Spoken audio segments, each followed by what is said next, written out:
नमस्कार आप सभी को। जय जय श्री सीताराम। मैं हूं आप सभी के साथ पंकज चावला और आप देख रहे हैं विजन ऑफ पीस। दोस्तों, आज हम आपके साथ बात करने जा रहे हैं कि हमें परमात्मा को भोग क्यों लगाना चाहिए, परमात्मा को भोग लगाने का महत्व क्या है। हमारे शास्त्रों में भी लिखा गया है कि यदि हम घर में जब भी भोजन बनाते हैं तो उसे परमात्मा को भोग अवश्य लगाना चाहिए, क्योंकि भोजन को यदि हम परमात्मा को भोग लगाते हैं तो उसके बाद वो भोजन नहीं रह जाता दोस्तों, वो प्रसाद बन जाता है। कई बार आपने देखा होगा कि जब हम मंदिर की ओर जा रहे होते हैं तो लड्डू लेके जा रहे होते हैं, तो रास्ते में यदि हमें कोई मिलता है तो वो हमसे पूछता है कि क्या लेके जा रहे हो, तो हम उसे यही जवाब देते हैं। बहुत साधारण सा हमारा जवाब होता है कि भाई लड्डू लेके जा रहा हूं। लेकिन इसके विपरीत जब हम मंदिर से वापिस आ रहे होते हैं, परमात्मा को उन लड्डुओं का भोग लगा दिया होता है, तब यदि अगर हमसे कोई ये पूछता है कि ये क्या है, तो हम क्या जवाब देते हैं? हम यही कहते हैं कि ये भगवान का प्रसाद है। तो सत्य पर आधारित एक घटना के आधार पर आपको बताता हूं कि परमात्मा को भोग लगाने का महत्व क्या है, इसका हमारे जीवन में क्या प्रभाव पड़ता है।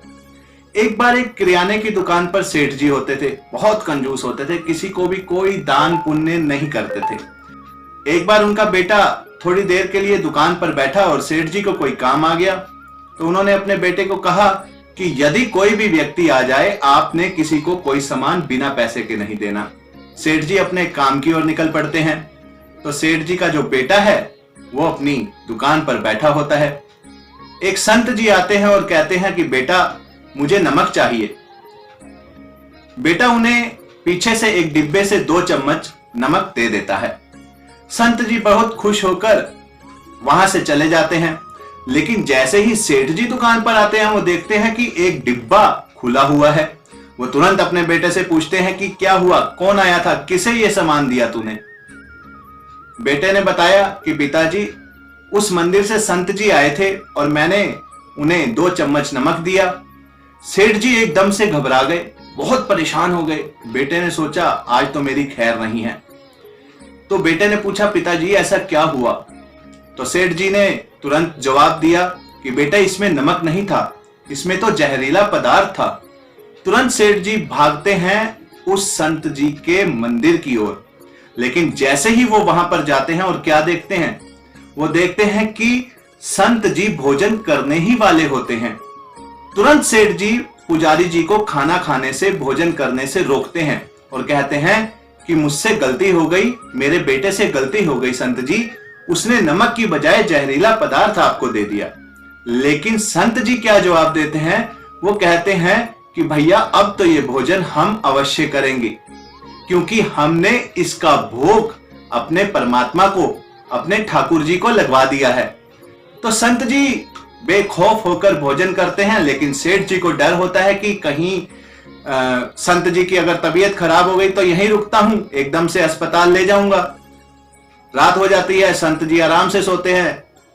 आधी रात हो जाती है, सेठ जी उठ कर संत जी की ओर देखते हैं, लेकिन संत जी आराम से सो रहे होते हैं।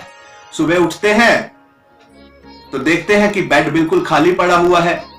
लेकिन सामने से ही नदी से स्नान करके संत जी वापिस आ रहे होते हैं और संत जी की तबीयत बिल्कुल ठीक होती है। तो संत जी जब स्नान कर आते हैं और मंदिर का दरवाजा खोलते हैं तो क्या देखते हैं कि भगवान की मूर्ति के 2 टुकड़े हुए होते हैं। उनका जो रंग है बिल्कुल नीला हुआ होता है।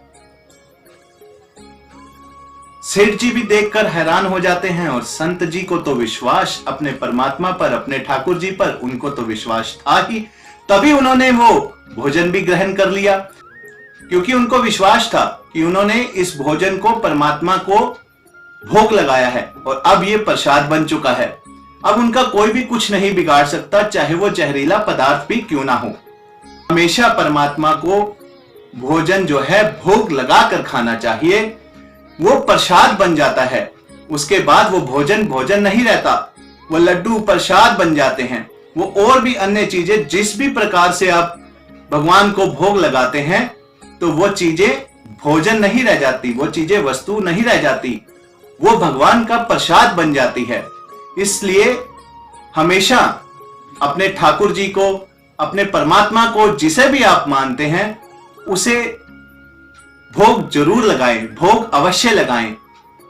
हमारे शास्त्रों में भी लिखा है, मैं बार बार कह रहा हूं कि हमेशा घर में जब भी भोजन बनाएं, महिलाएं, मेरी बहनें, मेरी माताएं, जब भी भोजन बनाएं उसका जो भोग है वो अवश्य परमात्मा को लगाएं। आजकल तो सभी ने ठाकुर जी भी रखे हुए हैं, बहुत से लोगों ने अपने घर में ठाकुर जी भी रखे हुए हैं, सभी भोग लगाते हैं, उनकी सेवा करते हैं। तो हमेशा दिल से विश्वास के साथ आपको परमात्मा को जो है भोग लगाना चाहिए। इसके बाद वो भोजन भोजन नहीं रहता, वो प्रसाद बन जाता है। तो दोस्तों, आज हमें यही शिक्षा मिलती है कि हमेशा घर के अंदर जब भी हम भोजन करें उसे परमात्मा को भोग अवश्य लगाएं।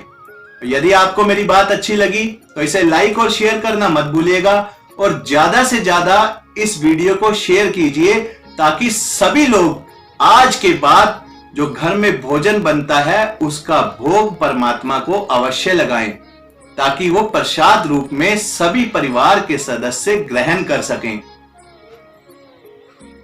तो अंत में आप सभी से यही अनुरोध, एक बार फिर से हमारी वीडियो को लाइक कीजिए, शेयर कीजिए और हमारे YouTube channel vision of peace को सब्सक्राइब करना मत भूलिए। जय जय श्री सीताराम।